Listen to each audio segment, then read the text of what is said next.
बिस्मिल्लाहिर्रहमान। आज हम डिस्कस करेंगे एक्सटर्नल असेसमेंट, जो कि स्ट्रेटेजिक मैनेजमेंट मॉड्यूल का बहुत ही इम्पोर्टेंट चैप्टर है। और इस की ट्रू अंडरस्टैंडिंग के बाद के बगैर बिजनेस स्टूडेंट्स जो हैं वो रियल लाइफ में, प्रैक्टिकल लाइफ में सक्सेसफुल होना उनके लिए स्लाइटली डिफ़िकल्ट होगा। और जब आप रियल लाइफ में होते हैं, बिजनेस ऑर्गेनाइजेशन को ज्वाइन कर लेता है एक बिजनेस स्टूडेंट्स या कोई भी एक आदमी, तो उसकी सक्सेस डिपेंड करती है कि वो जो अपनी ऑर्गेनाइजेशन के बाहर का इन्वायरमेंट है उससे वो कितना टच है, उससे वो कितना अवेयर है, उसमें क्या चेंजेस आ रही हैं उसको वो पता है या नहीं है, उस पर डिपेंड करती है। तो if an individual better understands the external environment, तो उससे ये चांसेस हैं कि वो आदमी बड़ी अच्छी पॉलिसीज डिवाइस कर सकता है, अपनी प्लानिंग कर सकता है, उसके अकॉर्डिंगली अपने गेम प्लान इस्टेब्लिश कर सकता है, ताकि अगर कोई अपॉर्चुनिटी है तो उसको अवेल किया जाए, और अगर कोई थ्रेट्स हैं, कोई ऑर्गेनाइजेशन के लिए चैलेंजेस आ रहे हैं, तो वो इन एडवांस उनके लिए प्रिपेयर हो जाए वो और अपना गेम प्लान बना ले। तो आज हम बेसिकली इस चैप्टर में हम इस चीज़ को अंडरस्टैंड करेंगे कि अगर हमें एक्सटर्नल इन्वायरमेंट को असेस करना हो एज ए मैनेजर तो हम कैसे करेंगे, हमें कौन से एविडेंस लेंगे और कहाँ से एविडेंस लेंगे, तो ये हमने आज चीज़ सीखेंगे। तो बेसिकली मैं जो बुक कंसल्ट कर रहा हूँ वो strategic management concept and cases Fred David की है, 13th एडिशन। तो मैं इस चीज़ को कंसल्ट कर रहा हूँ। तो इस मॉड्यूल के हमारे ऑब्जेक्टिव यही होंगे कि हम पोर्टर्स 5 फोर्सेस मॉडल को अंडरस्टैंड करेंगे, understand sources of external information, understand forecasting tools and techniques to understand industry analysis, understand EFE metrics to understand the competitive profile metrics। like हमारे objective ये it's a like important chapter और इसमें हम काफ़ी सारी चीज़ें discuss करेंगे। External assessment के बारे में उसकी इम्पोर्टेंस को बताने के लिए किसी ने क्या खूब कहा है, चार्ल्स डार्विन कहता है कि अगर कोई लोग ज़िंदा रहते तो फिर बड़ी एनिमल जो थे उन्हें ज़िंदा रहना चाहिए था, जिस तरह के डायनासोर थे जो कि अब दुनिया से ख़त्म हो गए। लेकिन अगर वो एक क्राइटेरिया नहीं है आगे रहने का, ज़िंदा रहने का, आगे बढ़ने का, तो he says that it is not the strongest of species that survive nor the more intelligent but the one most responsive to change. कहता सिर्फ वही सर्वाइव कर सकते हैं जो कि कंटिन्यूसली अपने आप को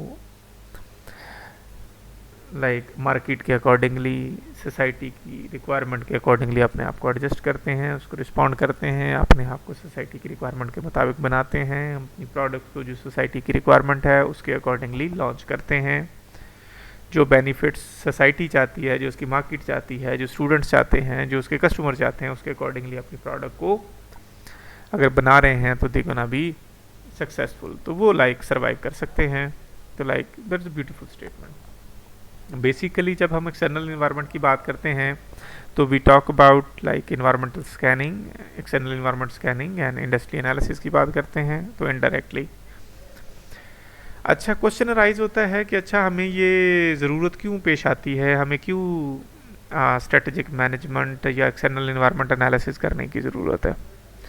तो बेसिकली इसका ऑब्जेक्टिव जो है दैट इज़ के to identify and evaluate factors beyond the control of a single firm। तो बेसिकली हम एक लिस्ट डेवलप करना चाहते हैं फैक्टर्स की। तो बेसिकली क्वेश्चन राइज होता है कि हमें एक्सटर्नल इन्वायरमेंट की असेसमेंट हमें क्यों ज़रूरी है। तो बेसिकली जी हम इससे क्या असेसमेंट इसलिए ज़रूरी है कि हम ये आइडेंटिफाई करें कि कौन से ऐसे फैक्टर्स हैं, कौन सी ऐसी चीज़ें हैं, कौन से ऐसे एरियाज़ हैं जो हमारी ऑर्गेनाइजेशन को अफेक्ट कर सकते हैं पॉजिटिवली या नेगेटिवली, और इन अदर वर्ड्स आप कह सकते हैं फेवरेबली या अनफेवरेबली। जिस तरह के कोविड-19 ये दुनिया में आया, अब ये एक चेंज था, इस चेंज ने बहुत सारी ऑर्गेनाइजेशन के लिए को अफेक्ट किया। कुछ ऑर्गेनाइजेशंस को इन्होंने पॉजिटिवली इफेक्ट किया और कुछ ऑर्गेनाइजेशन को नेगेटिवली। अब इस सिनेरियो में आपने देखा होगा बहुत सारे इंस्टीट्यूशंस, ऑर्गेनाइजेशंस ठप हो गई हैं, बंद करके अपने ऑपरेशंस बैठी हैं। लेकिन आपने दूसरी साइड पे देखा होगा बहुत सारी ऑर्गेनाइजेशन इस दौर में भी लोगों को हायर कर रही हैं, ग्रो की है, उनके रेवेन्यूज़ ग्रो की हैं, उनकी एम्प्लॉयमेंट उन्होंने बहुत सारे लोगों को दी है, उनके रेवेन्यू सब्सटेंशली इंक्रीज़ किए हैं, वो लीडीज़ कंपनीज बन गई हैं। उसमें से फूड पांडा आप ले लें, आप वो रेस्टोरेंट्स ले लें जिन्होंने अपने आईटी ऑपरेशन डेवलप किए हुए थे, जिन्होंने ऑनलाइन ऑर्डर ले लेते थे या कॉल पे ऑर्डर ले लेते थे, अल्टरनेटिव सेटअप था, तो लाइक उन्होंने ज़्यादा इसमें गेन किया। तो लाइक देखें, हमने यही तो बेसिकली इन्वायरमेंट को असेस करना होता है और अपने प्लान को उसके अकॉर्डिंगली बनाने होते हैं। तो like that is our objective basically, to identify and evaluate factors beyond the control of single firm.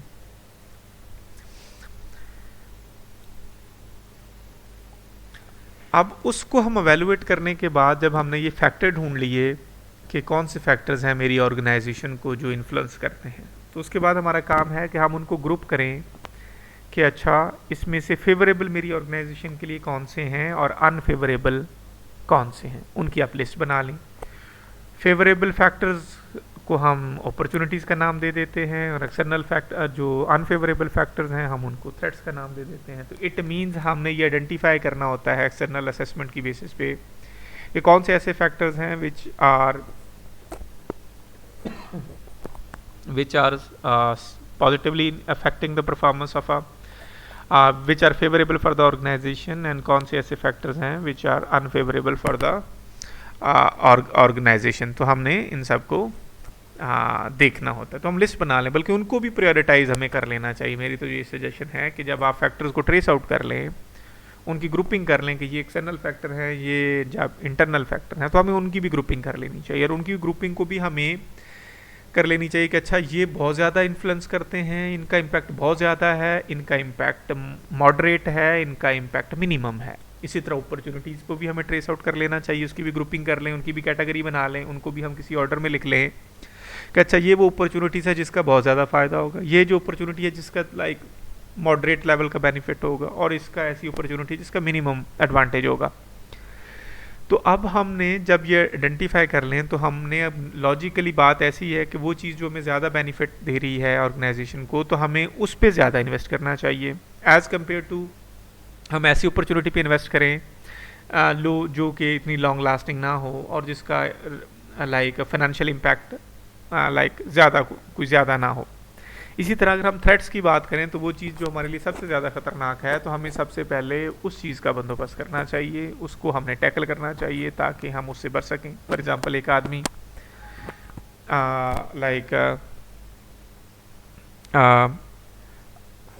Like कोई बीमार है, हॉस्पिटल में एडमिट है, तो डॉक्टर हमेशा उसको उस चीज़ को पहले एड्रेस करने की कोशिश करते हैं जो उसके लिए ज़्यादा सवियर हो, ताकि उसको सेव की जाए उसकी लाइफ को, बाकी चीज़ें आहिस्ता आहिस्ता उसको वो ट्रीट करते रहते हैं।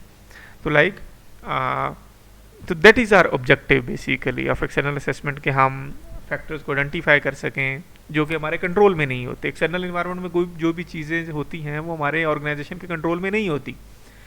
कोविड-19 आ गया, किसकी कंट्रोल में था? किसी के कंट्रोल में नहीं था, लेकिन हमारी ऑर्गेनाइजेशंस को, हमारे इंस्टीट्यूशंस को वो अफेक्ट कर रहा है। तो हमने गेम प्लान ऐसे चेकआउट करने हैं कि हम इसके इम्पैक्ट को मिनिमाइज़ कर सकें। हम ख़त्म तो नहीं कर सकते, लेकिन हम मिनिमाइज़ कर सकें। तो ये ऑब्जेक्टिव होता है, तो इसलिए हमें एक्सटर्नल असेसमेंट करना पड़ती है और बेस्ड ऑन दैट असेसमेंट हम उसको कैटेगराइज करते हैं उन फैक्टर्स को into favourable and unfavourable factors, और उन फेवरेबल एंड अनफेवरेबल फैक्टर्स को हम कहते हैं कि ये हमारी लाइक अपॉर्चुनिटीज़ हैं, ये थ्रेट्स हैं। तो जिस तरह मैंने बात की कि उसको हमें फर्दर भी कैटेगराइज कर लेना चाहिए कि इसका इम्पैक्ट सिग्निफिकेंट है, इसका मॉडरेट इम्पैक्ट है, इसका मिनिमम इम्पैक्ट। इसी तरह अपॉर्चुनिटीज़ को हमें कैटेगराइज कर लेना चाहिए ताकि हम उसके अकॉर्डिंगली प्लान लाइक अपना डिवाइस करें। कहीं ऐसा ना हो कि हम अपनी ऐसे थ्रेट को टैकल करने पे लग जाए जिसका बड़ा नॉमिनल इम्पैक्ट है, बड़ा इम्पैक्ट वैसे का वैसे खड़ा है। तो लाइक ऐसा नहीं हमें करना। तो ये काम जब हम असेसमेंट करेंगे तो असेसमेंट के बाद हमें ये पता चलेगा कि कौन सा इम्पैक्ट सिग्निफिकेंट इम्पैक्ट है, which has a moderate impact, और कौन सा फैक्टर है विच हैज़ नॉमिनल इम्पैक्ट और मिनिमम इम्पैक्ट। सो हम उसके अकॉर्डिंगली अपना प्लान चार्ट आउट करके उसको टेस्ट करने की कोशिश करेंगे। ये जो हमें फैक्टर्स को कहते हैं कि कौन से ऐसे फैक्टर्स हैं, बेसिकली उनको मोस्टली लोग चंद कैटेगरीज में डिवाइड कर देते हैं, कोई इनकी फर्दर कैटेगरी भी बना लेते हैं, लेकिन मोस्टली इनको हम 5 कैटेगरीज में उनको हम ग्रुप करते हैं कि उनको एक को कहा जाता है economic factor, then social cultural and demographic factors, then political and this like this political and legal factors, and then technological factors and competitive forces. तो इस तरीके से उनको 5 फोर्सेस में 5 फैक्टर्स में या 5 ग्रुप्स में उन फैक्टर्स को डिवाइड किया गया है।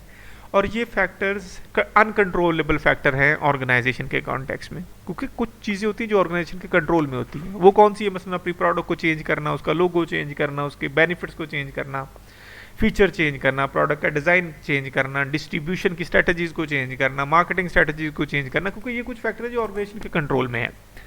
कुछ फैक्टर्स हैं जो ऑर्गेनाइजेशन के कंट्रोल में नहीं होते, जिस तरह के अब इकोनॉमिक चेंजेस आ रही हैं तो ऑर्गेनाइजेशन का तो कंट्रोल उनमें नहीं है। लोगों की ईटिंग हैबिट चेंज हो रही हैं, खाने पीने के पैटर्न चेंज हो रहे हैं, रहने सहने के स्टाइल चेंज हो रहे हैं, घरों का स्ट्रक्चर चेंज हो रहा है, इसमें सोशल कल्चरल जो चेंज आ रहा है तो वो ऑर्गेनाइजेशन के कंट्रोल में नहीं है। इसी तरह कोई पॉलिटिकल लीगल चेंज है तो वो भी ऑर्गेनाइजेशन के कंट्रोल में नहीं है। तो बेसिकली जब एक्सटर्नल इन्वायरमेंट की बात करें तो ये अनकंट्रोलेबल फैक्टर हम इनको कहते हैं। इनको मोस्टली लोग डिफरेंट कैटेगरी में इसको कैटेगराइज करते हैं, लेकिन जो मोस्ट वाइडली यूज कैटेगरी वो ये 5 ही हैं कि economic factor, social cultural demographic and environment natural forces, political legal and government forces, technological forces and competitive forces. तो इन फैक्टर्स को जानना है कि ये हमारे ऑपरेशंस को, इट्स मीन ऑर्गेनाइजेशन के लिए ये कितना फेवरेबल हैं या वो अनफेवरेबल हैं, ये हमारी, और वो हम अपनी ऑर्गेनाइजेशन में जिसमें हमारी इंडस्ट्री में, उस इंडस्ट्री में जिसमें हमारी ऑर्गेनाइजेशन काम कर रही है, हम इन फैक्टर्स को अपनी इंडस्ट्री के कॉन्टेक्स्ट में देखेंगे। लाजमी नहीं है कि सारे फैक्टर जो हैं, जो एक्सटर्नल फैक्टर हैं, वो सारी इंडस्ट्रीज़ के लिए सिमिलर इम्पैक्ट डालते हों, ऐसा नहीं है। कुछ इंडस्ट्रीज़ में इसका बहुत ज़्यादा इम्पैक्ट आएगा, कुछ इंडस्ट्रीज़ में इसका नॉमिनल इम्पैक्ट आएगा। अब मसलन अब हम पाकिस्तान के कॉन्टेक्स्ट में बात कर लें, जो कोविड-19 आया, ये एक एक्सटर्नल फोर्सेस था, अनकंट्रोलेबल फैक्टर था, लेकिन इस चेंज का हर इंडस्ट्री पे इक्वल इम्पैक्ट नहीं आया।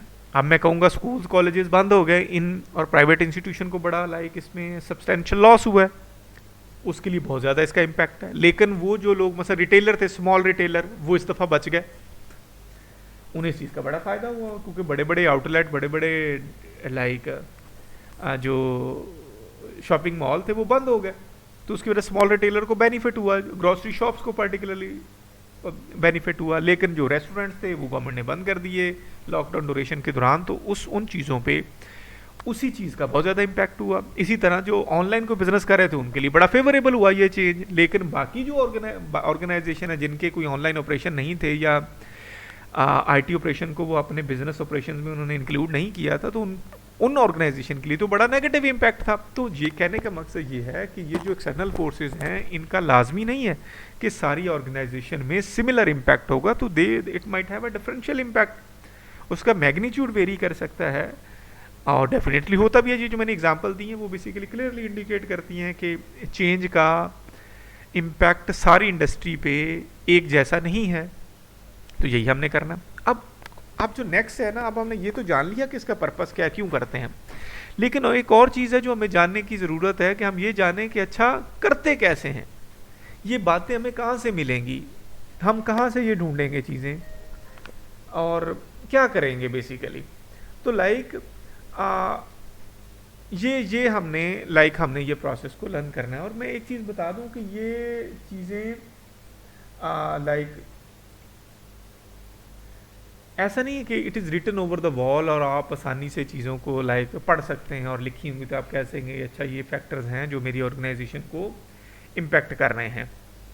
तो आपने इन चीज़ों का आपको एफर्ट करना पड़ेगी। ये एक साइंस है, एक आपके लिए आर्ट है कि आप जितनी इसमें अपनी कैपेबिलिटी बिल्ड कर लेंगे आप उतना ही इन चीज़ों को जान सकते हैं। अगर ये सारी चीज़ें कहीं लिखी होती हैं, भाई लिखने वाला भी तो कोई आदमी होगा ना, कोई वही थोड़ी नाजिल होगी कि वो ऑटोमेटिकली लिखी जाएंगी चीज़ें, कोई आदमी होगा जो लिखने वाला होगा। तो लेकिन वो जो लिखने वाला आदमी है तो वो भी तो कोई प्रोसेस फॉलो कर रहा होगा ना लिखने के लिए। तो कहने का मकसद है ये भाई, ये एक आर्ट है, आप इसमें जितनी कोशिश कर लोगे आप उतना प्रोफिशिएंट बनते चले जाओगे, आप उतनी कैपेबिलिटी एक्वायर करते चले जाओगे, आपकी उतना आप उन चीज़ों को एक्यूरेटली अंडरस्टैंड कर सकते हो। अगर आपने उन चीज़ों को बड़े अच्छे तरीके से अंडरस्टैंड किया है तो आपके फ्यूचर प्लान, आपकी स्ट्रेटजीज, आपकी ऑर्गेनाइजेशन लाइक बड़ी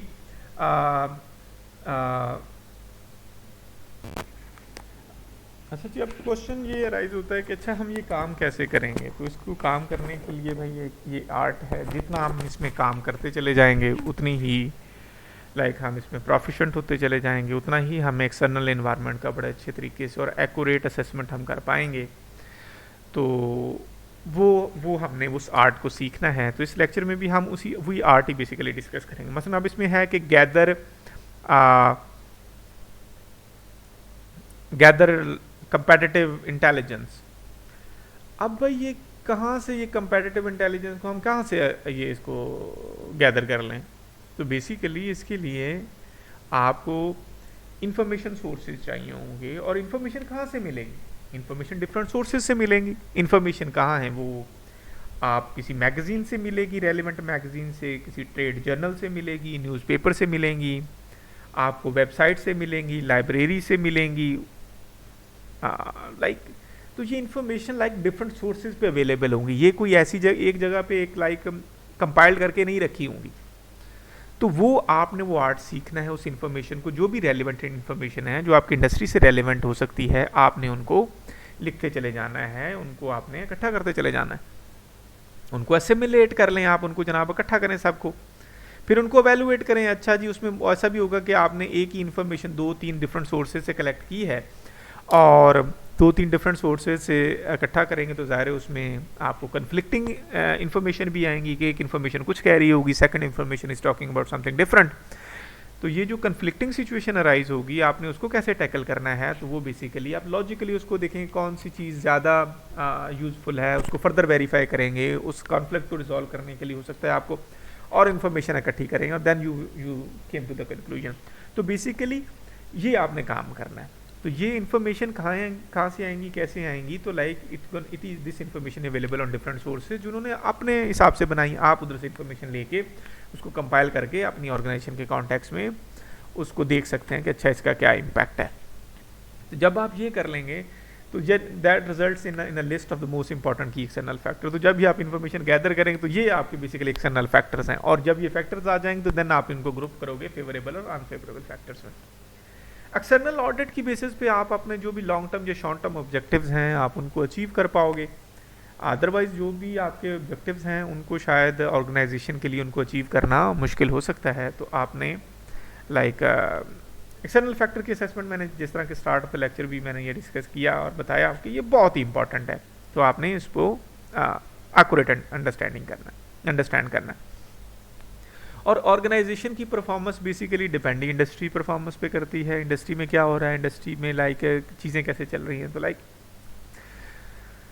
इंडस्ट्री प्रॉपर्टीज़। तो basically company performance depends upon industry properties के आपके इकोनॉमीज स्केल के किस लेवल पे हैं, and barrier to market entry है या नहीं है, to what extent your product is differentiated from others, और आपकी लेवल ऑफ कंपेटिटिवनेस क्या है। तो बेसिकली यही चीज़ें एक कंपनी की परफॉर्मेंस को डिटरमिन करती हैं। एक कंपनी जिसने अपना इकोनॉमी से लेवल्स अचीव कर लिया, इट्स मीन उसकी जो प्रोडक्ट की कॉस्ट है वो कम आ रही है एज कम्पेयर टू अदर, तो ये उसके पास एक एडवांटेज है।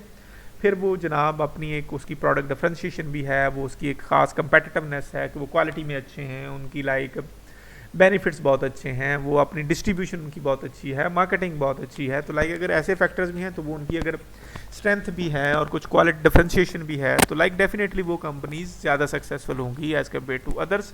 तो company performance basically depends upon some industrial properties जिनमें level of economies of scale, barrier to market entry, level of product differentiation, level of competitiveness. अच्छा, अब हम ये डिस्कस करते हैं उन फैक्टर्स की तरफ कि हम कौन कैसे, मतलब एक्सटर्नल फैक्टर की जो हमने ग्रुपिंग डिस्कस की थी कि वो उसको बेसिकली मोस्टली, वैसे तो बहुत ज़्यादा ग्रुपिंग लोग कर लेते हैं, 5-7 ग्रुपिंग भी आप कर सकते हैं, लेकिन जो मोस्टली वाइडली यूज कैटेगरीज है वो 5 ही हैं। इकोनॉमिक, सोशल, कल्चरल फैक्टर्स हैं, टेक्नोलॉजिकल फैक्टर्स हैं, और कंपेटिटिव फोर्सेस हैं, और एक और फैक्टर था वो भी मैं भूल गया, वो स्लाइड्स में मैंने मेंशन किया था। Like these are the 5 factors जिनको ना मोस्टली ग्रुप करते हैं। तो आज हम जीडीपी को देखते हैं।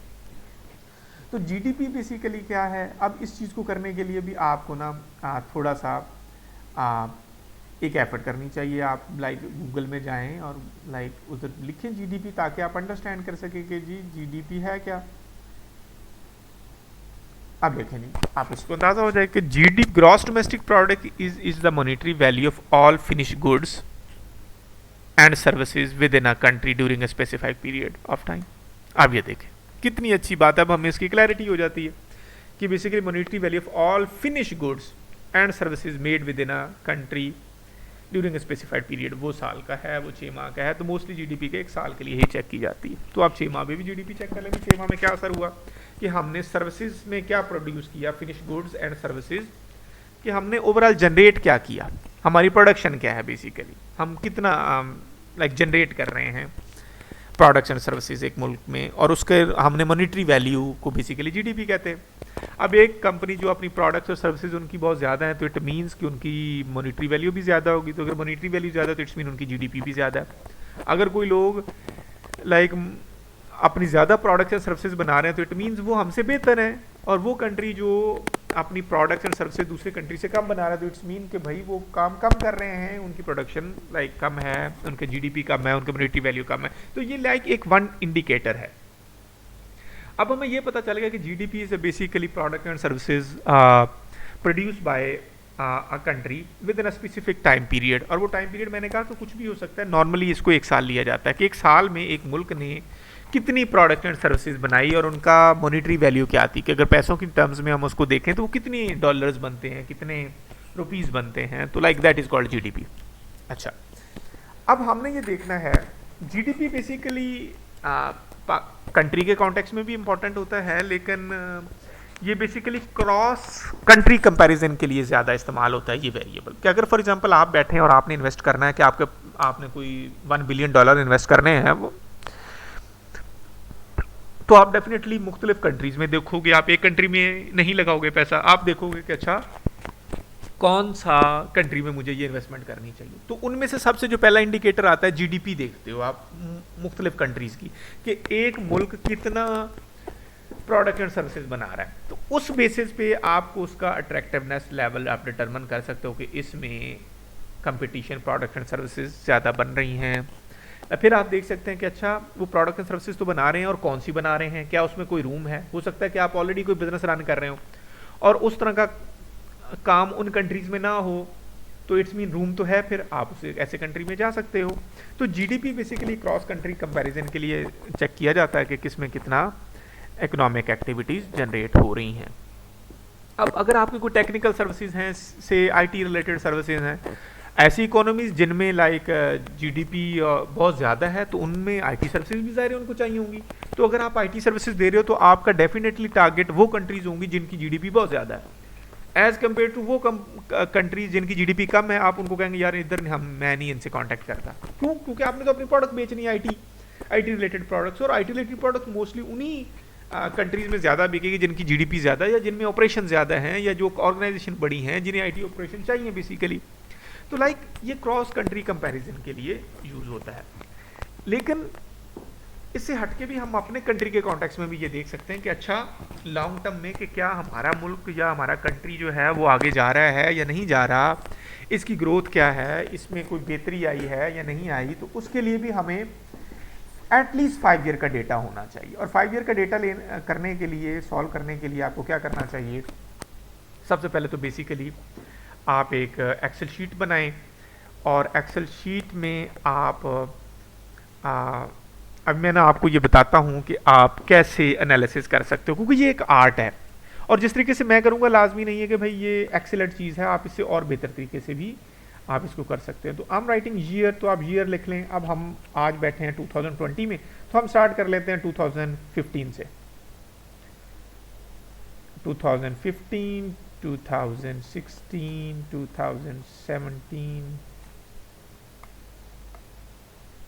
18, 19 एंड 20, ये हमारे ईयर्स आ गए। अब इधर जीडीपी लिखें।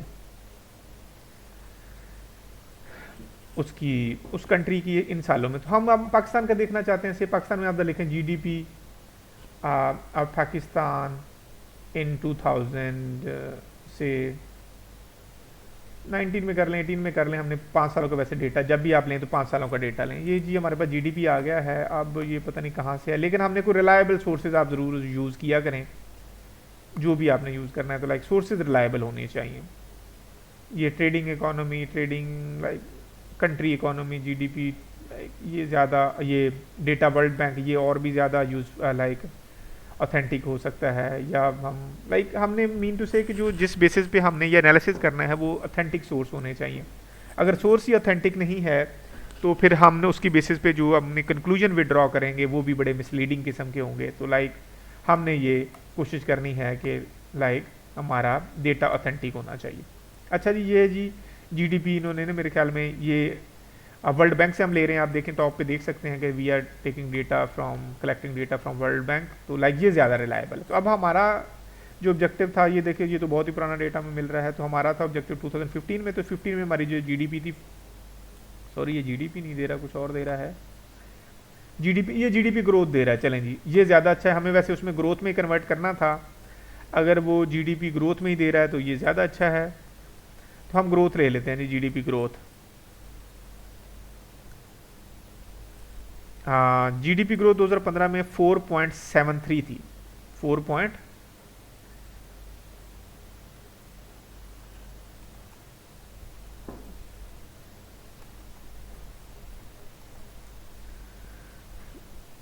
4 पॉइंट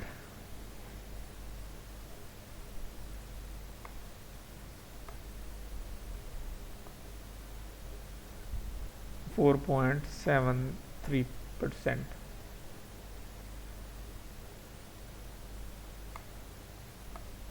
और जीडीपी से भी आप ले सकते हैं, जीडीपी एक्चुअल जीडीपी लेके आप उसमें आप उसको परसेंट ग्रोथ में कन्वर्ट करना है, क्योंकि हमने भी ये ग्रोथ में कन्वर्ट करना, तो ये बेहतर हो गया, हमारे पास ग्रोथ में डेटा आ गया। अब हमने ये 15 का लिख लिया है, अब हम 16 की लेंगे। 16 की हमारी 5.52 5.52। और देखें जी, आपने ये टेबल हम फिल करना 5.52, आगे 5.55, 5.55, 18 में, अब 19 में, अब 18 में नहीं। अब हमारे पास देखिए 2018 तक डेटा, तो मैंने कहा कि तकरीबन कम से कम 5 साल का डेटा होना चाहिए हमारे पास। अब हम 2 साल पीछे चले जाते हैं, 14 का कर लेते हैं। 14 में 4.67,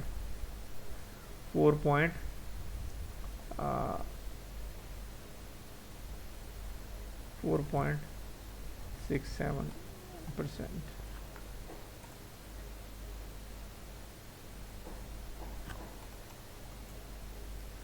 ये 2014 में। वैसे तो हमारे पास अब, सॉरी ये 14, 15, 16, 18 का भी डेटा तो था, पता नहीं। हाँ 18 का 5.83, हाँ 5.83%। अच्छा ये जी हमारा 5 साल का डेटा है। अब इसकी हमने 5 साल की एवरेज भी लें, क्योंकि एक जो पॉलिसीज आज बनाएंगे उसका इम्पैक्ट लाजमी है कि आज नहीं आएगा, वो शायद कल भी ना आए, वो शायद साल बाद आए, 2 सालों बाद, 10 सालों बाद आता है। तो इकोनॉमी के फैसले कंट्री के लेवल के बड़े लाइक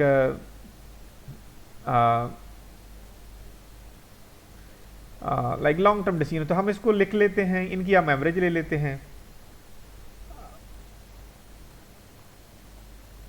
इन सब की ना पांचों की ये एवरेज मैंने फार्मूला लगा दिया, पांचों को जमा करके उन पे 5 पे डिवाइड करके, तो एवरेज अब हमारी जो बनती है जनाब, वो टोटल बनी है 5.26%। ये हमारी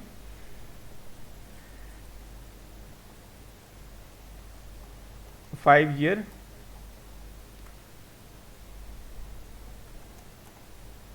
एवरेज ग्रोथ है कि पिछले 5 सालों में हमारी जो एवरेज ग्रोथ रही वो कितनी रही है, 5.26% हमारी ग्रोथ रही है। अब ये इसके ऊपर आप एक और भी लिख सकते हैं कि आप जीडीपी ग्रोथ लिख लें इसको,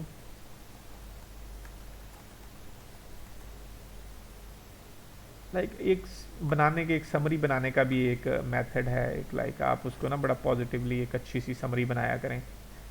अच्छे बिजनेस ग्रेजुएट को ये चीज़ें आनी चाहिए। अब इसको आप बोल्ड कर लें, लेकिन मैं आपके सामने एक बना देता हूँ।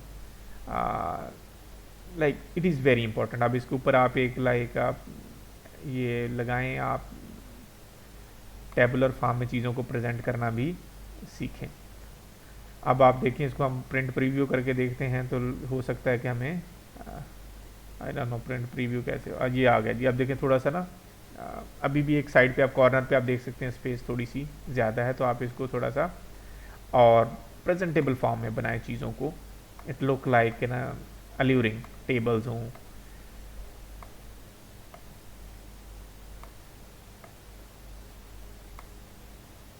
अब ये देख सकते हैं, अब आप प्रिंट प्रीव्यू देखोगे तो मेरे ख्याल में बेहतर नज़र आएगा। ये देखें अभी तो जीडीपी ग्रोथ हमारी ये लिखी है 5 ईयर एवरेज। ये अब इसको भी हम सेंट्रलाइज कर लें चीज़ों को, हम बिल्कुल सेंटर में ही रखें। अब आप देखेंगे तो देना it gonna look like much better. अब ये देख सकते हैं, अब जीडीपी, अब हमें डायरेक्टली ग्रोथ मिल गई थी, वरना हमें पहले जीडीपी लिखता, जीडीपी से हम खुद आगे ग्रोथ को कैलकुलेट करते।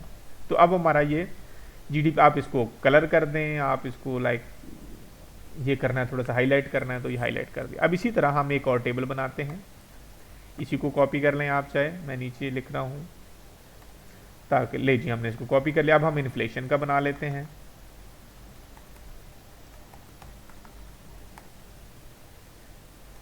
इन्फ्लेशन ईयर, अब जीडीपी थे तो अब हम इन्फ्लेशन लिखते हैं। इन्फ्लेशन बेसिकली हमें तो ग्रोथ चाहिए, ईयरली इन्फ्लेशन कर चाहिए, और 5 ईयर एवरेज इन्फ्लेशन चाहिए,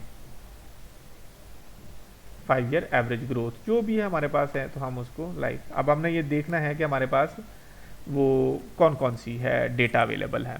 अब इसी तरह आप गूगल में लिखें, इन्फ्लेशन का इधर लिखें, शायद आ ही जाए।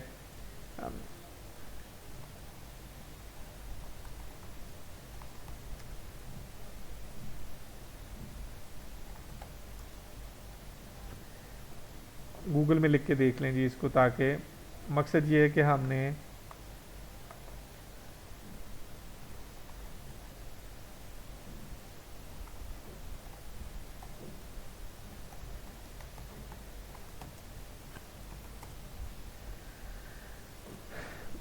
अब हमारे पास वो डेटा मिल जाए तो बेहतर। ये स्टैटिस्टिक्स का डेटा, ये भी किसी हद तक रिलायबल है, आप इसको यूज़ कर सकते हैं स्टैटिस्टा डेटा। अब इसमें ये हमारे पास हम देखें, हमारे पास कौन कौन सा ईयर, हम मेरे ख्याल में 15 से स्टार्ट किया है, 14 से शायद हमने 14 में ये था 8.62% ग्रोथ, 8.62% हमारी ग्रोथ थी। आगे 15 में अगर देखें 15 में 4.53,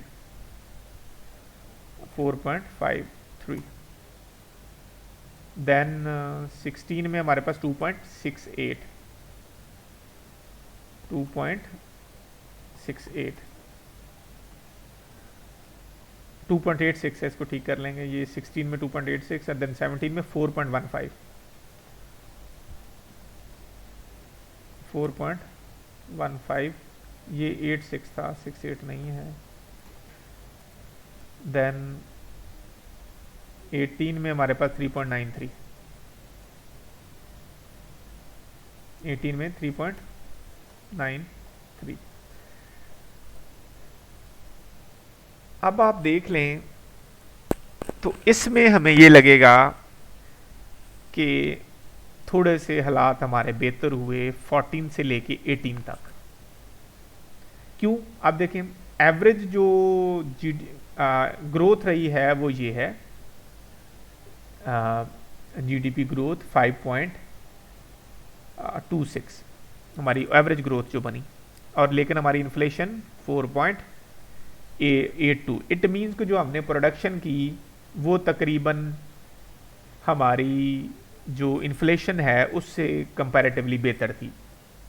अब इनका डिफरेंस आप ले लें तो आपको पता चल जाएगा this minus this, it's mean हमारी इन्फ्लेशन से तकरीबन इशारिया 4%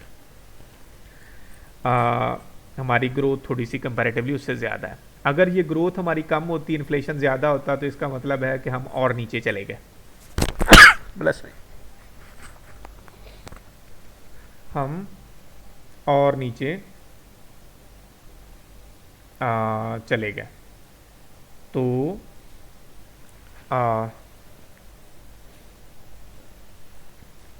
लाइक ये एक पॉजिटिव साइन है कि इन ईयर में हमारी जो हमने प्रोडक्शन की ग्रोथ की, हमारे GDP growth, that was slightly greater than the inflation that we have noticed और विटनेस्ड ड्यूरिंग दिस ईयर। तो ये एक पॉजिटिव साइन है। इसी तरह आप 5 ईयर एवरेज लें। अब क्योंकि ये हमारा एनालिसिस 2 साल पहले का है तो ये चीज़ें आज शायद एप्लीकेबल नहीं है, तो हमारे पास लेटेस्ट डेटा होना चाहिए ताकि हम प्रोडिक्ट कर सकें कि एक्चुअल सिचुएशन आज क्या है। तो अगर हमारी ग्रोथ कम है और इन्फ्लेशन ज़्यादा है तो इसका मतलब है कि हमारे पास जितनी अमाउंट पहले थी उससे और कम हो गई है।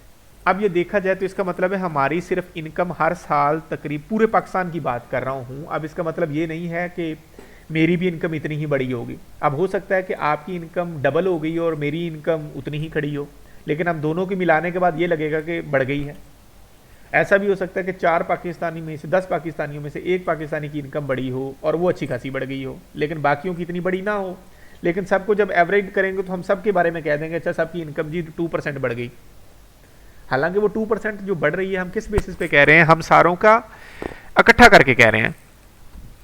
तो ये लाइक हर एक की शायद इनकम, हर इंडिविजुअल की इनकम ना बढ़ी हो, लेकिन सारे पाकिस्तानी को इकट्ठा करने के बाद हम ये कह सकते हैं कि अच्छा हमारी ये ग्रोथ हो गई। अब हो सकता है कि लाइक इसमें हमारे बहुत सारे पाकिस्तानी भाई जो फॉरेन में बैठे हैं वो भी शायद इसमें कंट्रीब्यूशन कर रहे हो, उधर से कमा कमा के इधर पाकिस्तान में कोई फैक्ट्री इस्टेब्लिश कर रहे हो, तो वो उसकी वजह से ग्रोथ हो गई हो। अब हमारी इनकम नहीं बढ़ी, वो पाकिस्तानी जो पहले से स्ट्रांग थे शायद उनकी वजह से ये जीडीपी बढ़ गई होगी, तो जिसकी वजह से हम ये कहेंगे पाकिस्तानियों की इनकम बढ़ गई। तो सारे पाकिस्तानियों की शायद इनकम ना बढ़ी हो, लेकिन चंद लोगों की ज़रूर बढ़ी है। तो आपने इस तरीके से देखना है।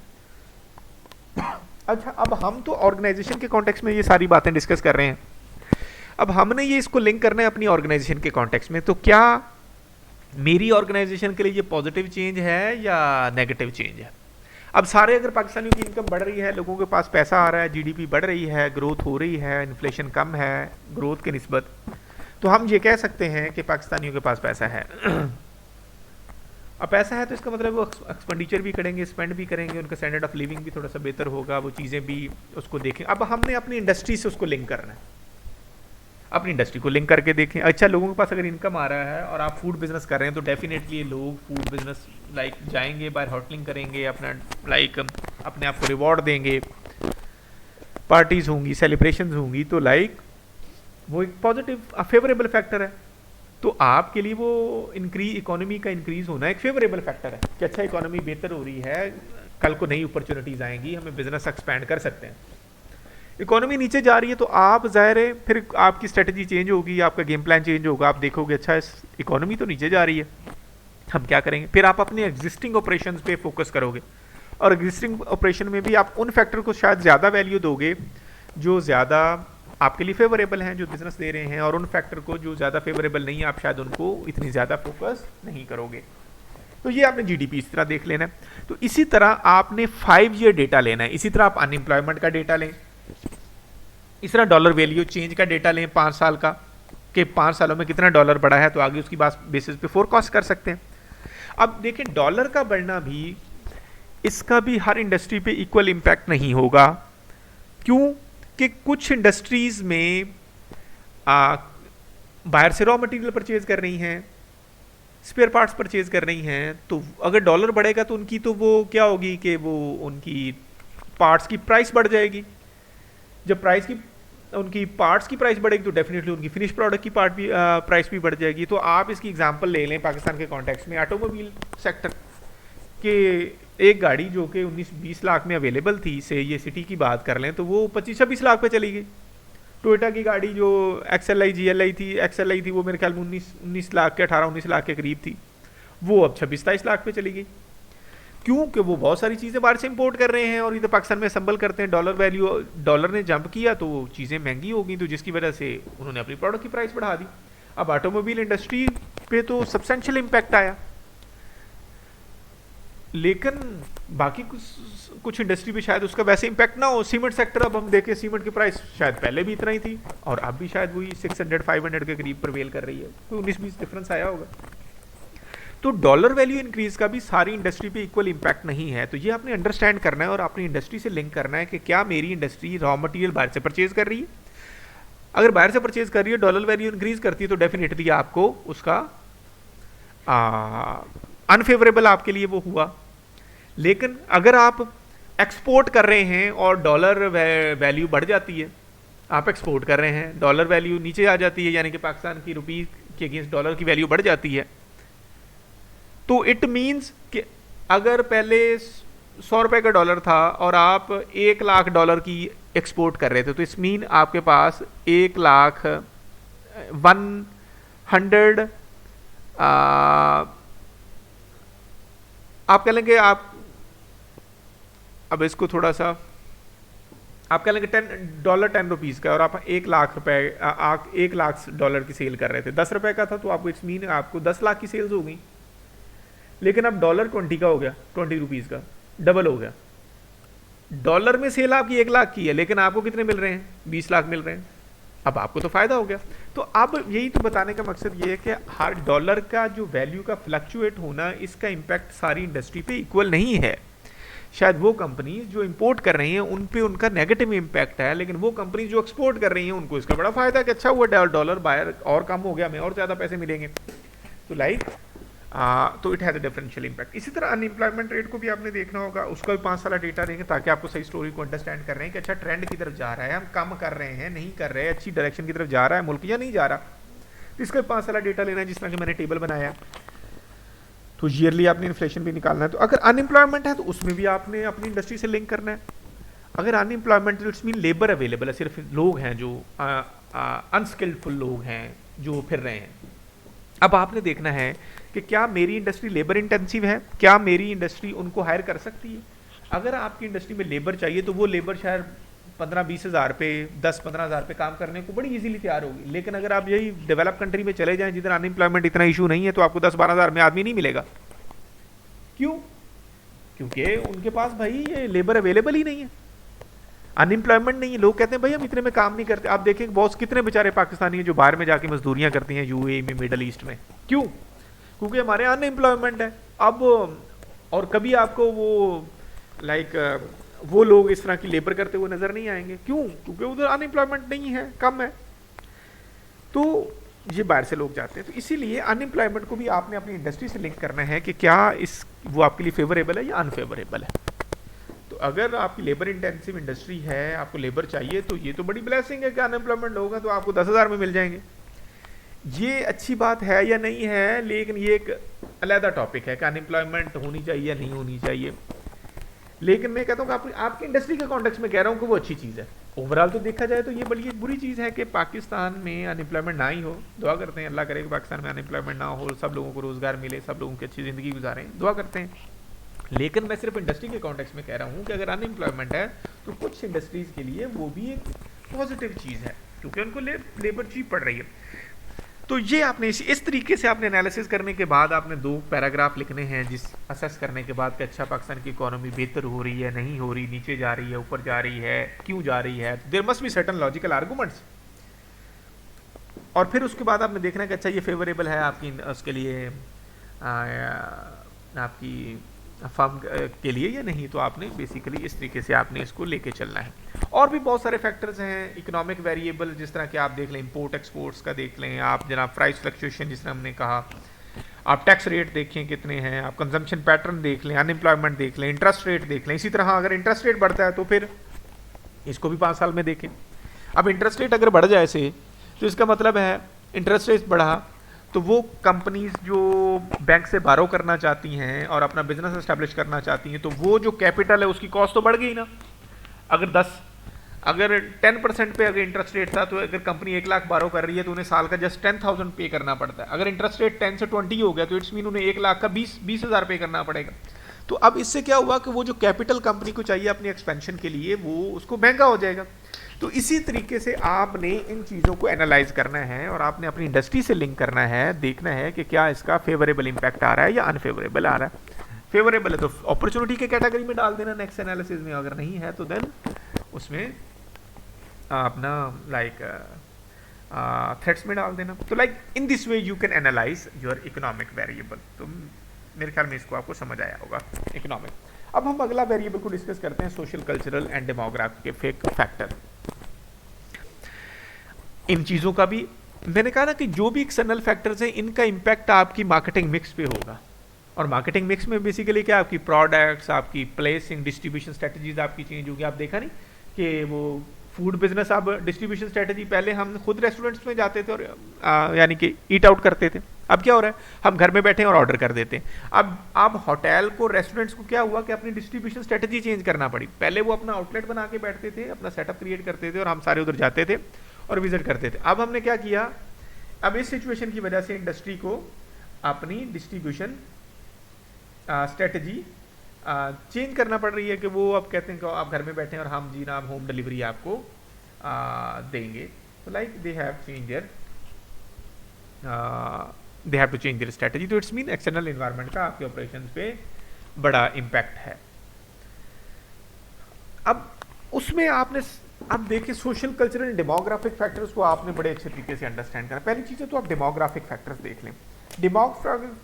डेमोग्राफिक फैक्टर्स को देखने के लिए एक अच्छा तरीका है, देखें आपने पढ़ना कैसे, अंडरस्टैंड कैसे, गूगल में जाएं, उधर जनाब आपने डेमोग्राफिक फैक्टर लिखें।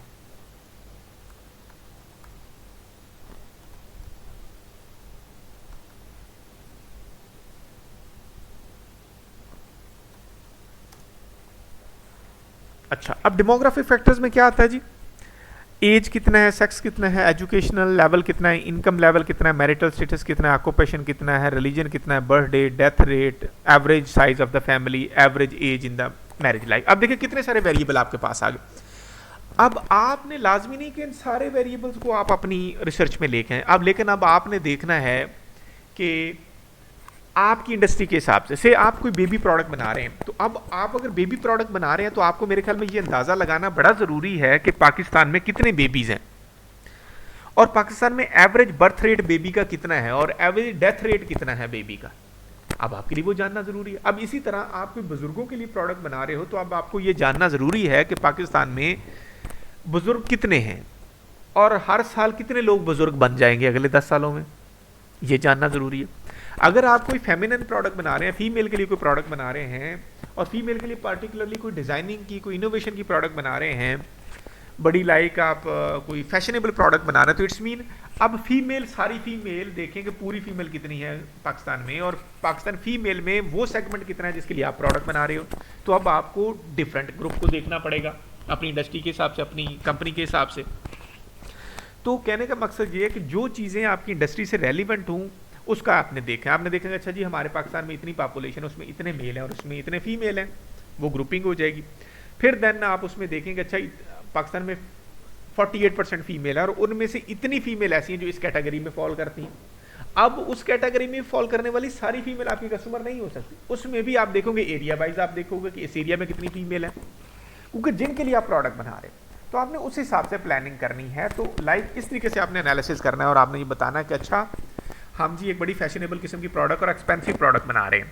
अब एक सूट अगर आप से आपका बेच रहे हो, आप जी कहते हैं कि हमारा तो हम तो कम से कम 7-8 हज़ार रुपये का सूट है और आप वो कहते हैं कि लाइक वो बड़ा फैशनेबल प्रोडक्ट है और you are selling that product particularly for the female. अब हमने ये देखना है कि ये 7 to 8 थाउजेंड की जो हम प्रोडक्ट बना रहे हैं ये कितने लोग अफोर्ड कर सकते हैं। क्या साहिवाल की सारी फीमेल अफोर्ड कर सकती हैं जो इस एज ग्रुप में जिसको हम टारगेट कर रहे हैं, उसको जो इसमें फॉल करती हैं? तो हमारा आंसर होगा नो, ऐसा नहीं है। साहिवाल में एक पर्टिकुलर क्लास है जो उसको अफोर्ड कर सकती है। अब अगर वो पर्टिकुलर क्लास अफोर्ड कर सकती है तो इसमें साहिवाल में एक पॉपुलर लोकेशन में एक भी आउटलेट उस चीज़ का हो जाएगा तो वो काम चल जाएगा। हाँ, लेकिन हमारी रेंज अगर ऐसी है कि अच्छा हम सूट बेच रहे हैं 3000 का, से 3 to 4000 का, और हम ये समझते हैं कि यार इसकी ना पाकिस्तान, इसमें साहिवाल की पॉपुलेशन काफ़ी सारे लोग हैं जो इसको अफोर्ड कर सकते हैं, तो शायद हमारी कंपनी साहिवाल में ही 3-4 आउटलेट ओपन कर दे डिफरेंट लोकेशन पे। तो ये लाइक हमने एनालिसिस करना है कि अच्छा हमारी बाइंग पावर कितनी है उन लोगों की, वो किधर लेते हैं, उसकी बेसिस पे हमने ये डिसीजन करना है। आई होप आप इसको अंडरस्टैंड करते हो। तो इसका भी आपने उसी तरह टेबल बनाए से। अब हम ये, मैं आपके सामने एक सिचुएशन रखता हूँ कि हम ये जानना, हम एक प्रोडक्ट बेच रहे हैं और वो हम बेच रहे हैं लाइक आप एक हम से हम ना मेल के लिए हम लाइक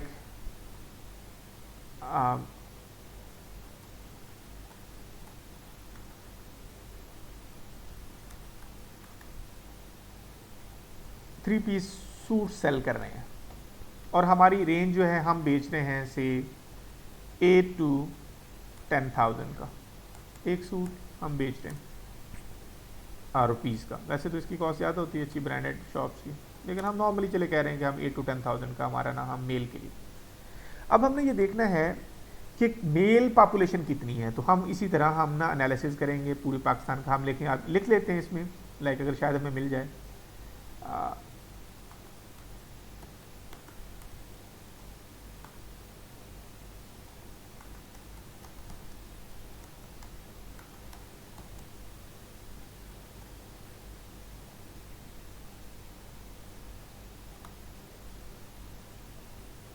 ये साहिवाल डिवीजन का जी कोई डेटा आ रहा है, अल्लाह करे इसमें कोई हमें मिल जाए।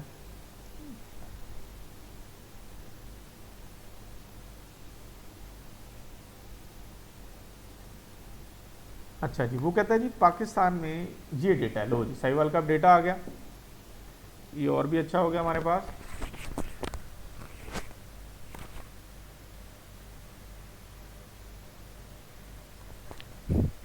अब हमारी पॉपुलेशन जो साहिवाल की है वो 4,31,000 है। ये हमारी टोटल पॉपुलेशन है। साहिवाल की पॉपुलेशन वो किधर है, चला गया टोटल पॉपुलेशन साहिवाल। तो हम लिख लेते हैं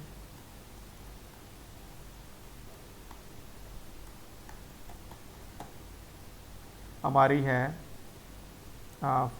टोटल पॉपुलेशन 2000, जो इसको 5 सालों में आप देखें ताकि पता चले कि हमारी कितनी ग्रोथ हुई है। तो 2015 देन इसी को ही ले लें।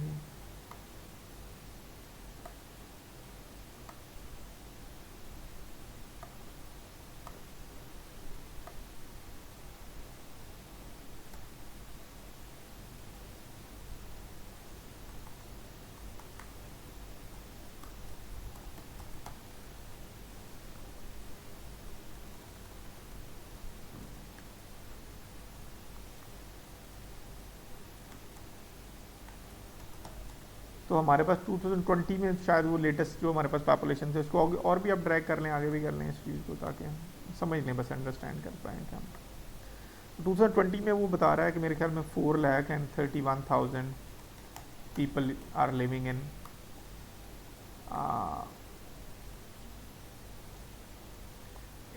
साहिवाल।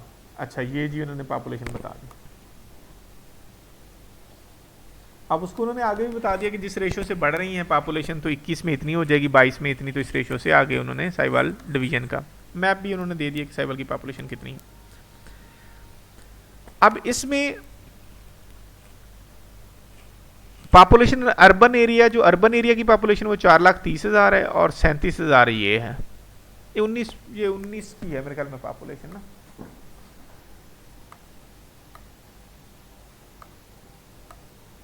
हाँ ये थी पॉपुलेशन 4, टोटल पॉपुलेशन 2020 में। अब इसमें हमें देखना चाहिए कि इसमें हमारे पास डेटा मेल का कितना है और फीमेल का कितना है। अब इसमें आगे उसने दिया नहीं हुआ डेटा, वरना तो हम उसमें देखना चाहिए। अब इसके आगे हमें इसको देखना चाहिए था कि ग्रोथ कितनी हो रही है साहिवाल की।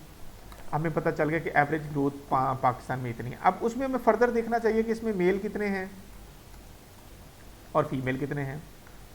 मेल में हमें फर्दर देखना है कि अच्छा कितने वो लोग हैं जो इसके लिए हम ये सूट बना रहे हैं, कितने % वो हैं। फिर उनमें देखें अच्छा जिन लोगों के लिए हम ये सूट बना रहे हैं उनमें कितने लोग हैं जो इसको अफोर्ड कर सकते हैं। वो हमें अंदाज़ा बताएगा कि अच्छा इतने लोग हैं, 10,000 लोग हैं, 5,000 लोग हैं जो अफोर्ड कर सकते हैं। फिर हमें ये देखना पड़ेगा अच्छा ये 5,000 लोग रहते किधर हैं, वो साहिवाल में रह रहे हैं या साहिवाल के सराउंडिंग में रह रहे हैं और किस साइड पे रह रहे हैं। जिस साइड पे रह रहे हैं तो हम उसमें पॉपुलर लोकेशन देखें और उधर अपना आउटलेट बनाने और उधर अपना वो सूट सेल करना शुरू कर दें। इस तरीके से हम वो डिसीजन कर पाएंगे। अदरवाइज हमें ये प्लेसिंग डिसीजन भी नहीं हमारा हो पाएगा अगर हमने ये एक्सटर्नल एनालिसिस ना किया। हमने खुद से सोच के हमने एक आउटलेट ओपन करके जनाब हम बैठ गए, तो लाइक वो हमारे लिए एक रॉन्ग डिसीजन हो सकता है। तो आपने ये एनालिसिस करना है, तो आपको उसका पॉपुलेशन के बारे में आपके पास इंफॉर्मेशन होनी चाहिए। तो पॉपुलेशन का देखो, पॉपुलेशन में एरिया वाइज देखो, फिर उनकी आप इनकम भी देखो जो मैंने बात की है। तो लाइक ये हमारे डेमोग्राफिक फैक्टर्स हैं। इसी तरह हमारा सोशल एंड कल्चरल चेंज भी आता है। अब सोशल एंड कल्चरल चेंज में अब हमने ये भी देखना है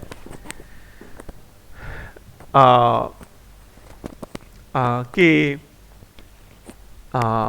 लोगों की अब हैबिट्स क्या हैं। मसलन आप फैशनेबल प्रोडक्ट्स बना रहे हैं, आप सूट्स लेके बैठ गए। अब आपने देखना है कि क्या हमारे यहाँ लोग 3 पीस सूट पहनते तो कितना पहनते हैं, किस तरह का पहनते हैं, ये भी हमें देखना पड़ेगा।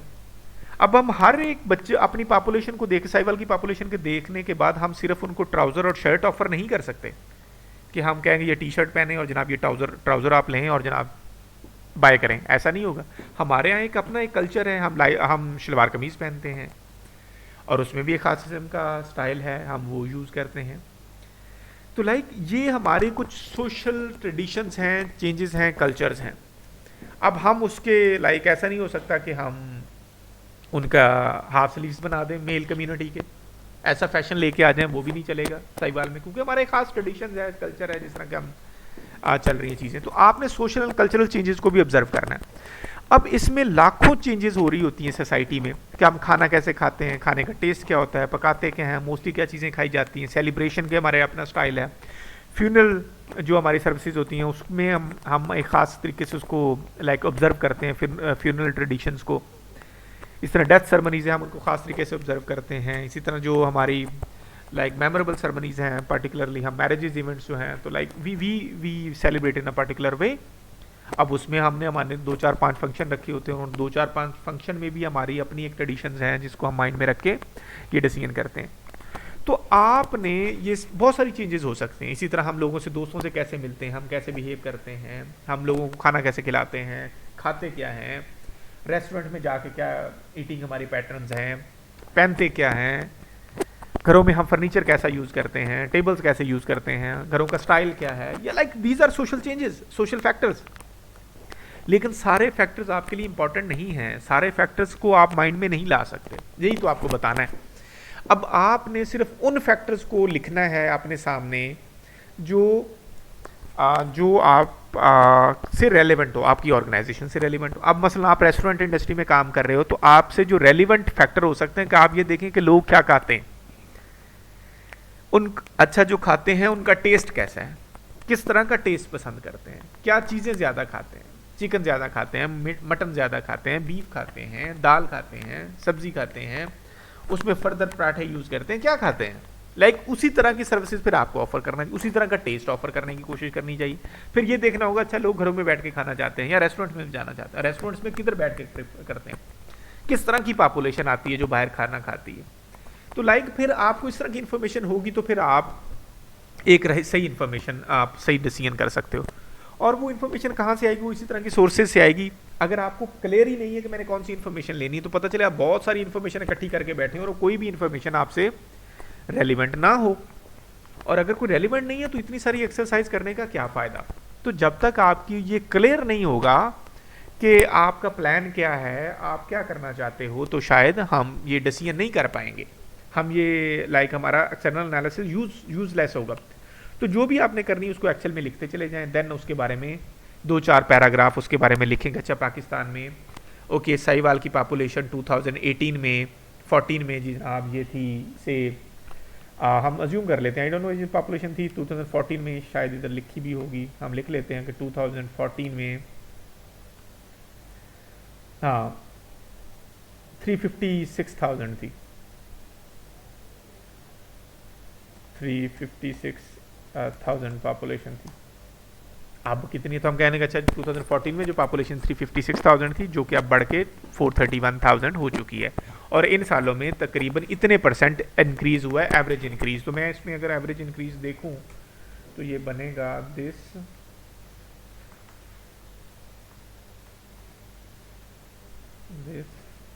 माइनस दिस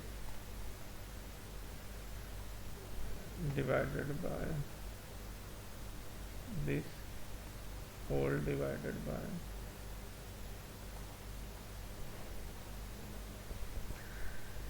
1 2 3 4 5 6 ईयर है।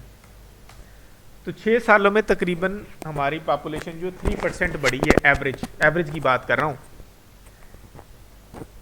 कि एवरेज तकरीबन 3.5% पॉपुलेशन हमारी 2014 से अब तक बढ़ी है साहिवाल में, जो कि बहुत बड़ा नंबर है। अब इट्स मीन, अब इन अदर वर्ड्स, अगर हमारी इनकम उस हिसाब, अब इस हिसाब से देखें आप, इनकम हमारी कितनी है। अब मैं आपको थोड़ी सी सिंपल वे में बताता हूँ कि हुआ क्या है हमारे साथ। 2014 में हमारे जो खाने वाले लोग थे वो कितने थे, 3,56,000। अब कितना है, अब वो 3,56,000 से बढ़ के हम 1,00,000 लोग उसमें ऐड हो गया। कितने सालों में, 6 सालों में सिर्फ मल्टीप्लाई हो रहे हैं कि हमने 4,31,000 लोग हो रहे हैं, यानी कि एक साल में तकरीबन 1,00,000, इन 6 सालों में हमने 1,00,000 बच्चे हमारे शामिल हो गए हैं इसमें।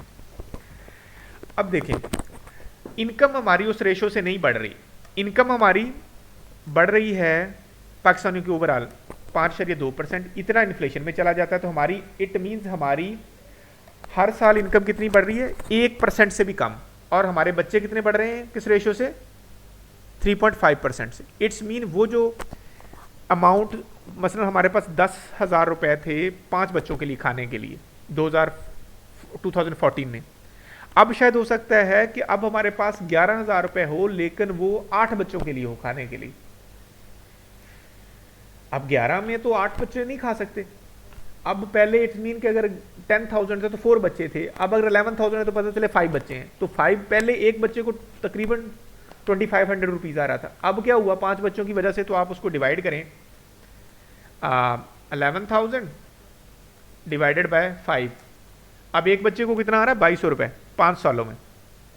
अब होगा क्या कि एक्चुअली हम कहेंगे हमारे हालात टाइट हो गए, हम ना जनाब सर्वाइव नहीं कर पा रहे, पहले हालात बहुत अच्छे होते थे। भाई ये पॉपुलेशन इतनी तेजी से बढ़ रही है तो इसके नेगेटिव कॉन्सिक्वेंसेस तो हैं, या तो आपकी इनकम भी उससे डबल ट्रिपल स्पीड से बढ़े, फिर तो काम बनेगा। अब पर कैपिटा इनकम आप लेके आओगे, यही जितनी ग्रोथ है इसको हर बंदे पे डालोगे तो पता चलेगा कि आपके हर बंदे के खाते में तो अमाउंट पहले से भी कम हो रही है।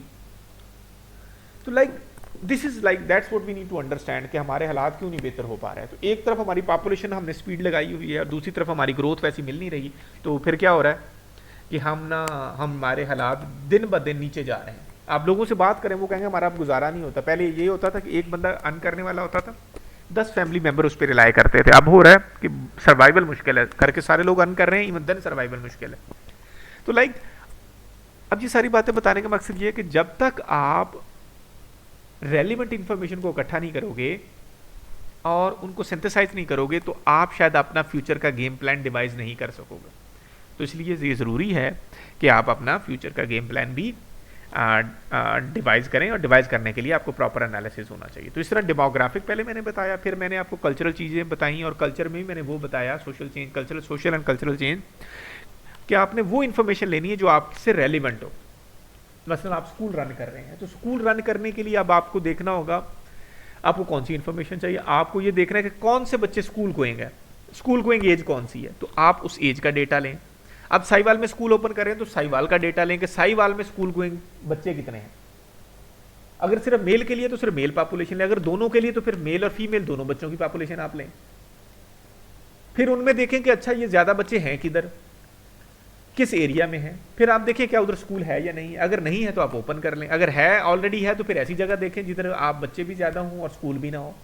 फिर आपने उनकी पेइंग कैपेसिटी भी देखनी है कि अच्छा वो कितनी, उनकी हाउस होल्ड इनकम कितनी है जिधर वो बच्चे हैं। अगर इनकम उनकी बहुत कम है और वो आप वहाँ लीड किस्म का स्कूल बना देते हो और उनकी फीस आप कहते हो कि जी आपने 6-7 हज़ार रुपये पर मंथ देना है, तो लोग वहां से कैसे देंगे? वो नहीं दे सकोगे, आपका बिजनेस ठप हो जाएगा। तो ये क्यों हो रहा है? क्योंकि हम बैड डिसीजन कर रहे हैं, हमने प्रॉपर एनालिसिस किया ही नहीं और हमने स्कूल ओपन कर दिया।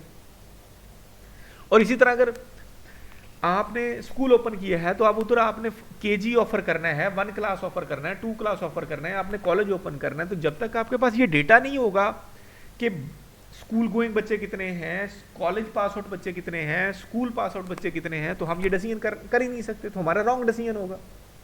तो लाइक आपका ऑब्जेक्टिव क्या है, आप किस इंडस्ट्री में हो, क्या काम कर रहे हो, कौन सी प्रोडक्ट है, ये बताएगी कि आपने क्या करना है। अब सोशल कल्चरल चेंज भी होता है कि पॉपुलेशन भी है, वहाँ बच्चे भी हैं, वहाँ अफोर्ड भी कर सकते हैं, लेकिन वो पढ़ाते नहीं हैं, बच्चियों को नहीं पढ़ाते। अब वहाँ आप गर्ल्स स्कूल ओपन कर दोगे तो कल्चरल फैक्टर ये है कि वो बच्चियों को नहीं पढ़ाते, तो होगा क्या कि आपके स्कूल में कोई बच्ची एडमिशन नहीं लेगी। तो point that I am trying to make here is कि भाई आप अपनी इंडस्ट्री को, अपनी प्रोडक्ट को सामने रखो, फिर आप एनालिसिस करो कि अच्छा, फिर अपने आप से पूछते जो भी इंफॉर्मेशन है पूछो क्या मुझसे रेलिवेंट है तो इंक्लूड कर लो, नहीं है तो रहने दो। तो in this way you need to do it. तो आई होप कि आपको सोशल कल्चरल चेंज भी आपको अंडरस्टैंड कर लिया होगा आपने। अब इसके साथ आपके नेक्स्ट जो कैटेगरी है that is political, environmental, governmental and legal forces.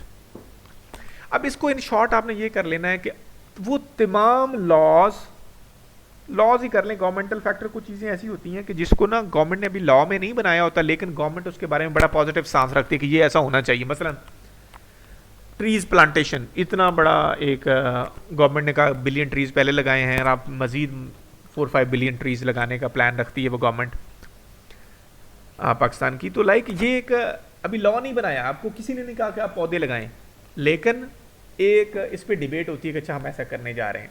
तो अब ये एक पॉलिटिकल एक फैक्टर है। अगर आप अपना कोई ऐसा प्रोजेक्ट लगाते हैं और उसमें आप इन्वायरमेंट का बहुत ज़्यादा ख्याल रखते हैं तो आपको उसमें फेवर मिलेगी। अगर आपने ऐसा प्रोजेक्ट लगाते हो और इन्वायरमेंट को डैमेज करते हो, आल्दो के लॉ उसमें नहीं बना होगा शायद, तो आप उसको हर्ट करेगा, अनफेवरेबल जाएंगी चीज़ें आपके अगेंस्ट। तो ये पॉलिटिकल चीज़ है कि स्टांस है। इसी तरह करप्शन है कि आप ट्रांसपेरेंट चीज़ों को करो तो लाइक वो फेवरेबल होगी। तो apart from these political things, stances, कुछ चीज़ें हैं जो लॉ में लिखी होती हैं। अब पाकिस्तान का तो इतना बड़ा लॉ है, आप फिर क्या करें, सारा का सारा लॉज ही आप शामिल कर लें इस फैक्टर में, ऐसा नहीं करना। आपने सिर्फ वो लॉज लेने हैं जो आपसे रेलिवेंट हैं। मसलन वो कौन से लॉज हो सकते हैं? आपसे एक स्कूल रन कर रहे हैं से, आप ये देखें कि गवर्नमेंट के क्या लॉज हैं स्कूल के बारे में। उनका एक हेल्थ एंड सेफ्टी लॉ होगा कि रूम्स इतने होने चाहिए, क्लासरूम इतने होने चाहिए, क्लासरूम की कैपेसिटी इतनी होनी चाहिए, स्टूडेंट टीचर रेशो इतनी होनी चाहिए, फिर आप स्कूल ओपन कर सकते हैं। बिल्डिंग का आपके पास फिटनेस सर्टिफिकेट होना चाहिए, नहीं है तो कोई मिस हैप हो गया तो आपको उसका लाइक कॉस्ट पे करना पड़ सकती है, केस हो सकता है आपके अगेंस्ट। तो आप वो तमाम लॉज जो आपकी कंपनी से रेलिवेंट है, इसी तरह मिनिमम सैलरी आपने कितनी देनी है, मिनिमम मैक्सिमम फीस आप कितनी चार्ज कर सकते हैं, तो ये जब तक आपके सामने ये लॉ नहीं होंगे तो आप ये डिसीजन नहीं कर सकोगे। हाँ, अगर कभी डिसीजन कर सकोगे तो हो सकता है कि वो डिसीजन आपने लॉ के अगेंस्ट कर लिया हो, फिर कल को आपको चेंज करना पड़ेगा, या कल को कोई उस चीज़ को हाईलाइट कर देगा तो आपकी कंपनी ट्रबल में आ जाएगी। तो आपको ये बताने का चीज़ें मकसद ये है कि अच्छे मैनेजर बनाना, और अच्छे मैनेजर वो होते हैं जो सारी चीज़ों को माइंड में रखने के बाद फैसले करते हैं। अगर आपने लाइक सारी आपको मैनेजर बन गया लेकिन आपने कोई डिसीजन कर लिया और 2 साल बाद पता चला कि आपने तो वो डिसीजन लॉ के अगेंस्ट किया था, तो कंपनी की लिटिगेशन में चलेगी, कंपनी को इतनी फीस लॉ में पे करना पड़े और लीगल अपने काउंसिल को पे करना पड़ रही है, तो कल को वो कहेंगे यार ये बड़ा ही नालायक मैनेजर है, इसको तो निकालो।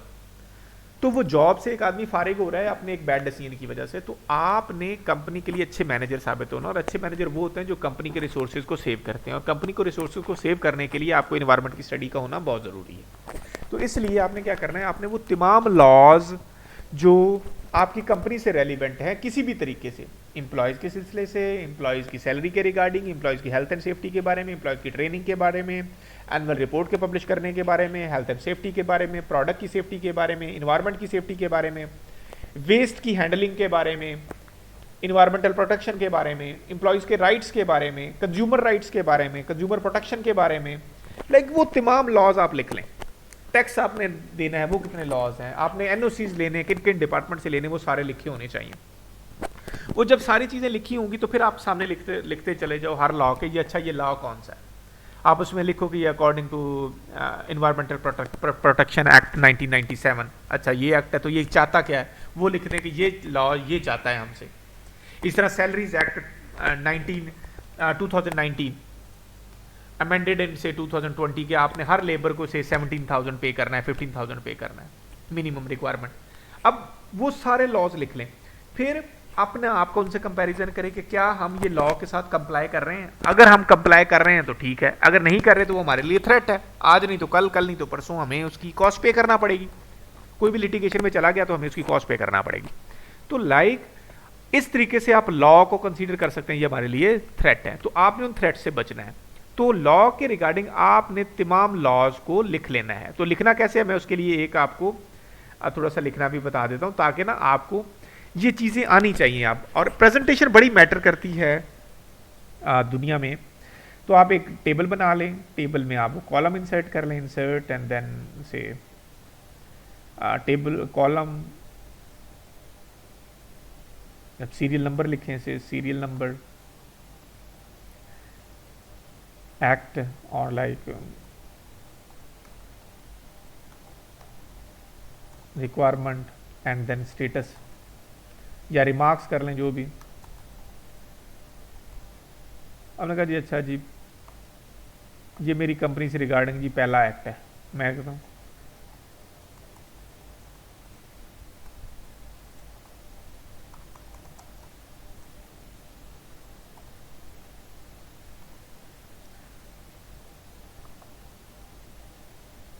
अच्छा जी, जो रिक्वायरमेंट है वो भी लिखें कि अच्छा ये चाहता है कि हमारी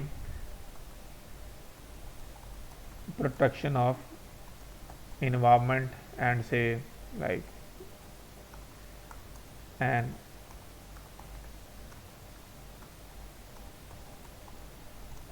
अब मैंने एग्जैक्ट नहीं इसको लिखा, ये आपने खुद से देख के लिखना है। तो अब रिमार्क्स अगर हम ऐसा कर रहे हैं तो हम कहें जी कंप्लाइड, नहीं कर रहे तो हम करें नॉट कंप्लाइड। इस तरह सैलरीज एक्ट है तो आप लिखो salaries act amended in this, ये चाहता है कि जी हमारी सैलरी जो है वो 19,000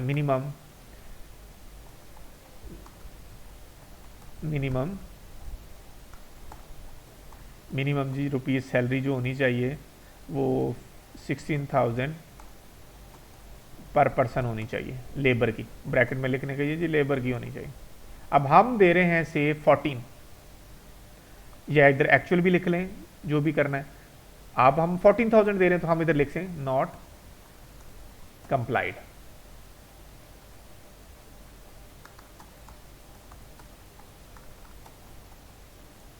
एक्ट जो भी था अमेंडेड इन 2020, ये 2 लॉ है नॉट कंप्लाइड। अब इसका हमें पता चल गया कि अच्छा ये इतने सारे फैक्टर हैं, उन फैक्टर में से ये एक है जो सैलरी या मिनिमम नहीं दे रहे, तो इसका कोई हल हमने करना है। अब आपको एक प्रॉब्लम का पहले से पता चल गया। ये कैसे पता चला, जब आपने एक्सटर्नल इन्वायरमेंट स्कैनिंग की। अगर आप ये स्कैनिंग ना करते तो ये आपको कभी भी ना पता चलता। तो कल को कोई भी आदमी कोर्ट में चला जाता या कोई आपके कंपेटिटर कोर्ट्स में चले जाते और ये मामले को हाईलाइट कर लेते कि ये कंपनी है जो जनाब अपने लेबर्स को प्रॉपर सैलरी नहीं दे रही, तो आपके लिए इशू बन जाता। तो कहने का मकसद ये है कि आप वो तमाम लॉज जो आपकी कंपनी से रेलिवेंट है उन तमाम लॉज को लिस्ट डाउन कर लें एंड देन आप उसके अपना स्टेटस चेक करें कि आप क्या हैं, किधर खड़े हैं, ताकि आप उसके अकॉर्डिंगली अपना गेम प्लान डेवलप कर लो। तो like that is called political and legal factors.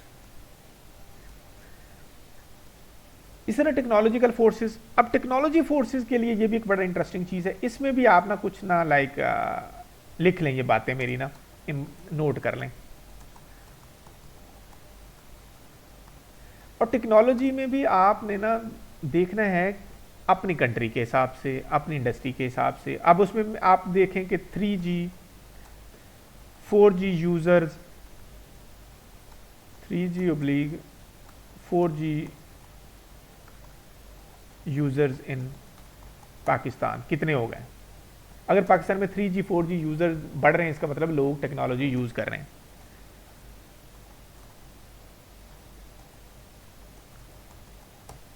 Pakistan में इंटरनेट यूजर कितने हैं, ऑनलाइन बायर्स पाकिस्तान में कितने हैं, और ट्रेंड भी देखें कि पिछले चंद सालों में ट्रेंड कितना हुआ है। लैपटॉप ऑब्लिक कंप्यूटर यूज़र कितने हैं ये कर लें, या कंप्यूटर लिटरेट कर लें। अब इसी तरह और लाइक टेक्नोलॉजी जो यूजेज हो रहे हैं बहुत सारे, ऑनलाइन बाइंग है, देयर सो मेनी थिंग्स के जो चीज़ें चल रही हैं, तो आप उसको देख लें। अब आपने इन सारी चीज़ों का पता चला कि पाकिस्तान में 30% 40% इंक्रीज हुए हैं internet user, 3G 4G user भी, मोबाइल यूज़र भी इंक्रीज हुए। इधर मोबाइल यूज़र भी लिख लें।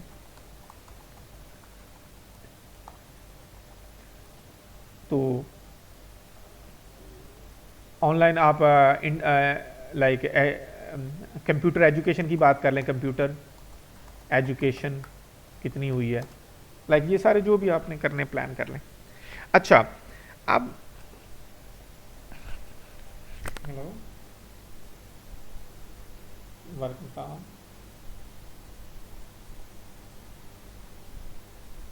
नहीं, मैं ना आपको थोड़ी देर तक कॉल कर रहा हूँ, मैं एक रिकॉर्ड कर रहा हूँ लेसन, अभी मैं बताता हूँ, अभी मैं इधर नहीं पाऊँगा। हेलो सॉरी, तो आप कंप्यूटर एजुकेशन कितनी है, लाइक उसको आप देख लें कंप्यूटर एजुकेशन, लाइक इससे हमें ये पता चलेगा कि अच्छा लोग आईटी को कितना यूज़ कर रहे हैं, कितना लाइक उसको पॉजिटिवली यूज़ कर रहे हैं, नॉट पॉजिटिवली मीन्स के नंबर ऑफ यूज़र्स कितने हैं। अब सारे लोग इंटरनेट यूज़ कर रहे हैं, लैपटॉप पे यूज़ कर रहे हैं, 24/7 इंटरनेट से कनेक्टेड हैं। अब फेसबुक यूज़र कितने हैं, लाइक ये हमें इंडिकेटर्स हैं, इन इंडिकेटर से हमें ये पता चलेगा लोग इंटरनेट का, कंप्यूटर का, आईटी से कितने कनेक्टेड हैं, ऑनलाइन कितने लोग हैं। अब ज़्यादा लोग अगर ऑनलाइन हैं, इंटरनेट से कनेक्टेड हैं, तो फिर ज़ाहिर इसका मतलब ऑनलाइन बाइंग भी कर रहे होंगे। अब आपने अपनी कंपनी से पूछना है, आप लिंक करना है कि क्या मेरी कंपनी इस फैसिलिटी को यूज़ कर रही है। अब आपने देखा नहीं, हर बंदा फेसबुक पे चीज़ें बेचे जा रहा है, सोशल मीडिया पे अपनी चीज़ें शेयर किया जा रहा है, लोग अर्न कर रहे हैं ऑनलाइन, ऑर्डर ऑनलाइन दे रहे हैं, चीज़ें ऑनलाइन प्लेस की जा रही हैं, सेलिंग बाइंग ऑनलाइन हो रही है।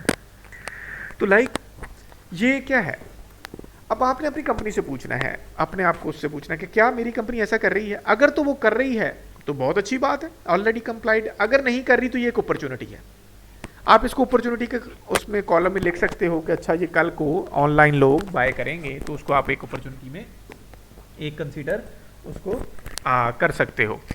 तो अगर आप नहीं कर रहे तो उसको फिर अनफेवरेबल फैक्टर वो कल को एक थ्रेट बन जाएगा। तो इस तरीके से आपने टेक्नोलॉजी को उसमें कंसीडर करना है।